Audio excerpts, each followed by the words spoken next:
have explained that d dx of ln x is 1 over x, and this is easily understood from the first part of the fundamental theorem of calculus. This relationship can be generalized by promoting the variable x into a function of u of x. So in that case, we are asking questions of what is the derivative of the natural log of an generic function of ux. Here, you can easily derive the derivative of the natural log of u of x by applying the chain rule. That is, you assume that the u of x is an composite function, which is a function of the natural log of u, where u itself is a function of x.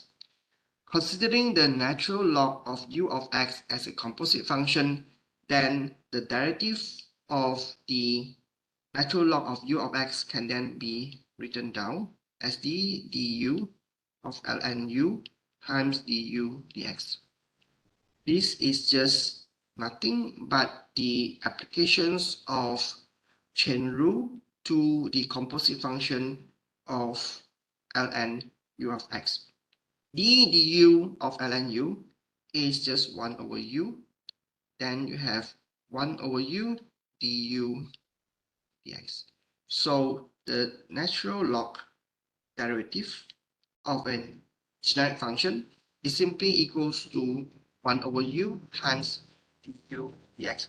So this is the generalizations of the derivative of the natural log. So these are the very simple example.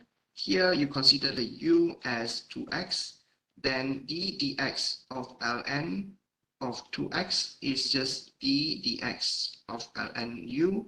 Then you apply the chain rule, then this will be d u dx times 1 over u, where 1 over u is the derivative of ln u with respect to u. Here du is just 2, u is simply equals to.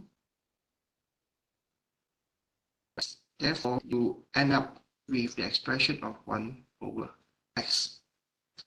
Likewise, here you have a function of u as x squared plus 3. Then you ask what is the derivative of a new dx. 1 over plus 3 du dx is simply equals to 2x. Therefore, the answer is simply 2x over 3 plus x squared. So that is a very simple demonstration of calculating the derivative of the natural log of n functions of x. There are 4 properties of the natural log. So we have to go through these properties one by one.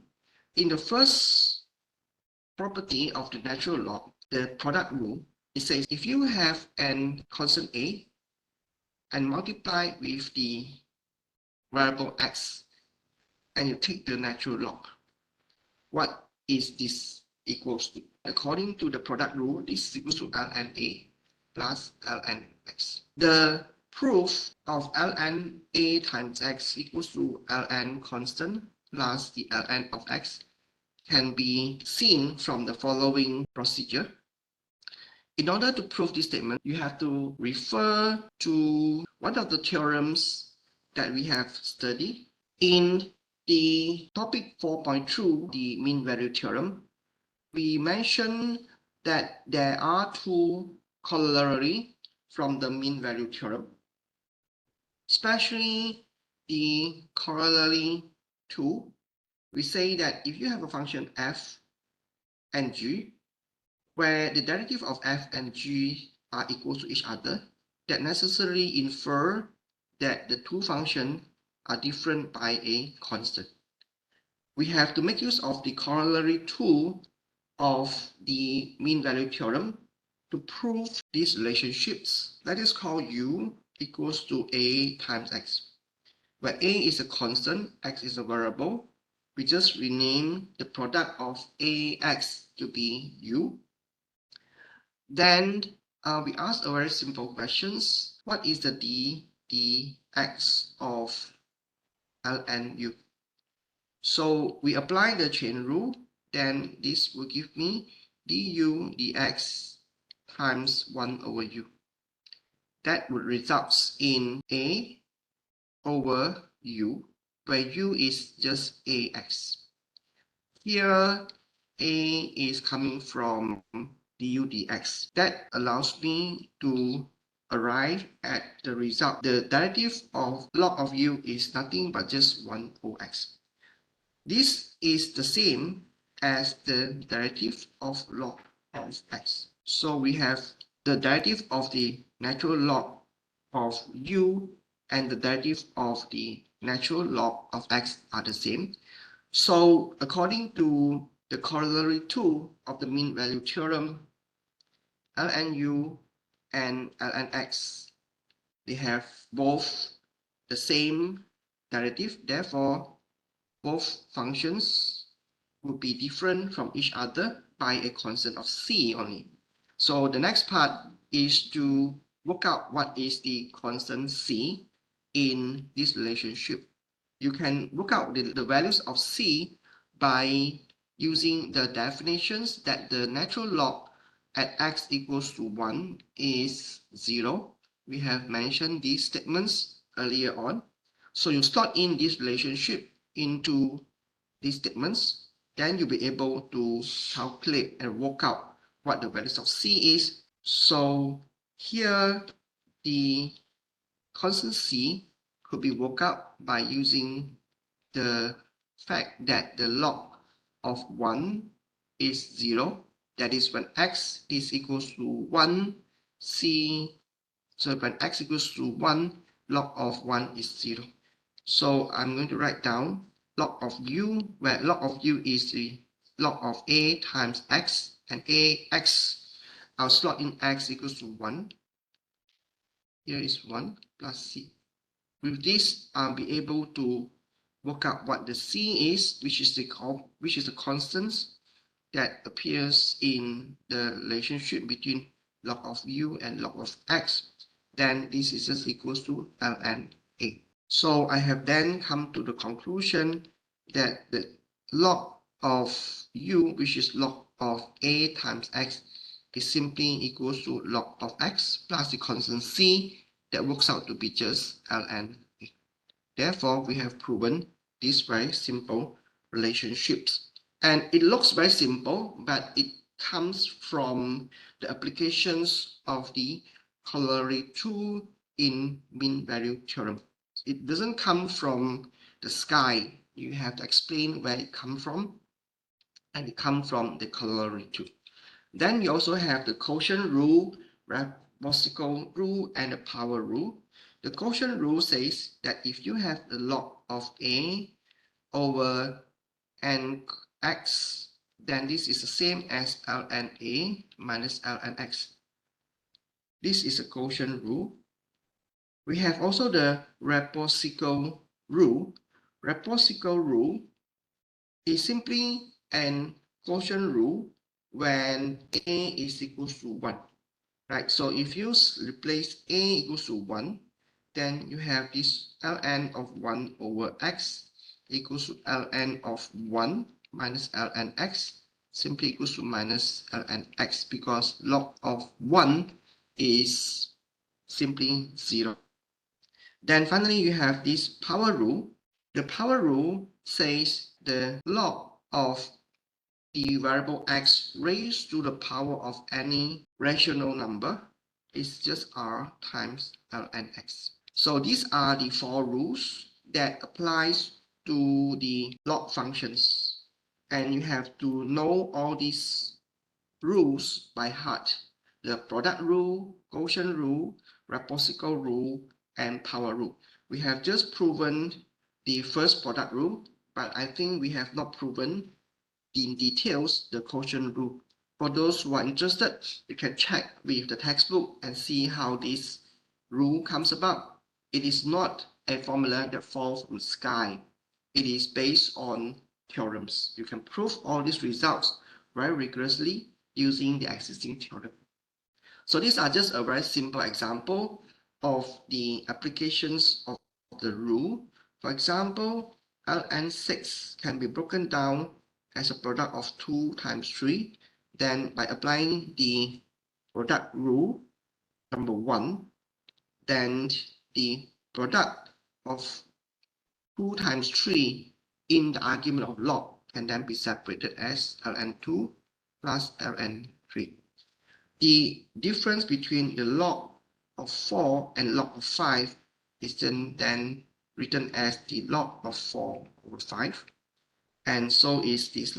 You can apply this log of 1 over 8 to be just the log of 8 with a minus sign.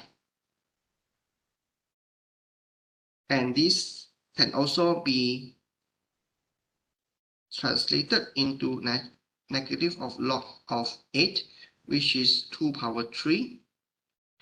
8 is 2 raised to the power of 3, and by using the power rule, the log of 2 power 3 is just 3 ln 2. This is just the applications of the power rule in the previous slide, that is this one. So you can write the log of 2 power 3 to be 3 times the log of 2. So that few example ABC illustrate the applications of the power rule. Okay, so these are the example that could be easily understood.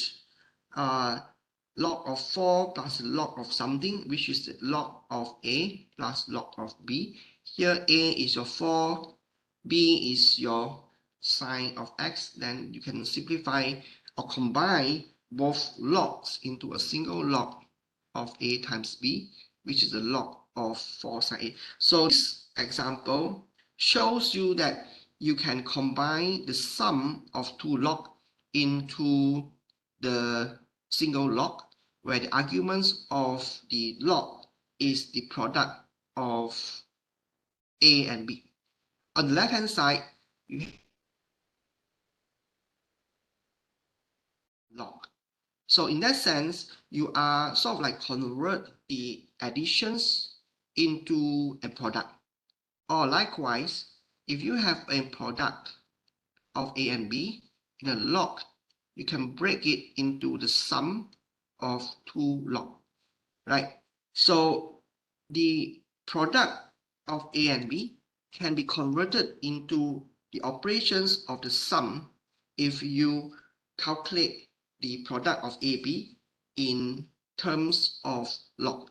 So in a sense, this example shows you can sort of like convert the product into the sum of logs, or you can convert the sum of two log into the single log, where the product of AB sort of like represents the sum operation. Likewise here, the divisions of x plus 1 were 2x minus 3. So this is the divisions of two terms. If you put the divisions of the two terms into the log, you can convert this into the difference between two log. Here is the log of the division of two terms. Here on the right hand side is the difference between two log terms. In a sense, the difference of two log is easier to calculate than the fractions or the division in a log, right? So on the left hand side, you have division. On the two terms. So calculating the operations of summations or comparatively less complicated than the calculation of the product or the division.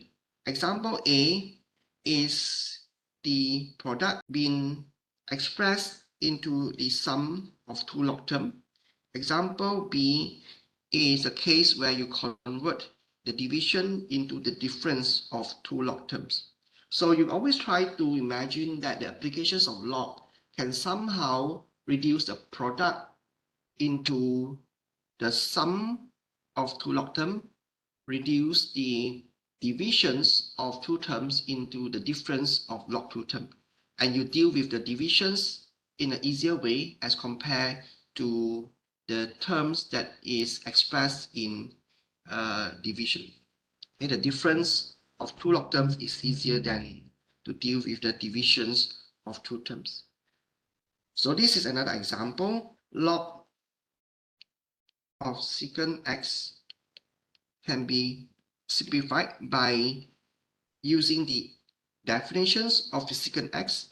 By definition, secant x is 1 over cos x, and this is just log of cos x raised to the power minus 1. Then you apply the power rule. Power rule say if you have log of x power r, then you can bring down the power of r. Then here the power of r is just minus 1. You have log of cos x. Okay, so that is the conversion of secant x into the negative of the log of cos x. Then you have this simple example of log of the cube root of x plus 1, the log of the cube root of x plus 1. That is the same as x plus 1 raised to the power of 1/3. Then convert these to log of x plus 1. Now here it's actually a simplification where you convert the power into the product of two terms, x to the power of r. Then when you take the log of it, you sort of like reduce it into the operations of the product of two terms r and ln x. Now, let me say it again. On the left hand side, the operations is the power operation where you raise x to the power of r. So raising x to the power of r is considered a much more complicated operation than the product of r and ln x. So here on the right hand side, the operations between L and X is the multiplication. Right? So you have a multiplication of two terms, R and ln X. On the left hand side, you have an operations where you raise X to the power of R. So by putting the X power R into the log term, somehow you'll be able to reduce the operations from a power into the product of two terms.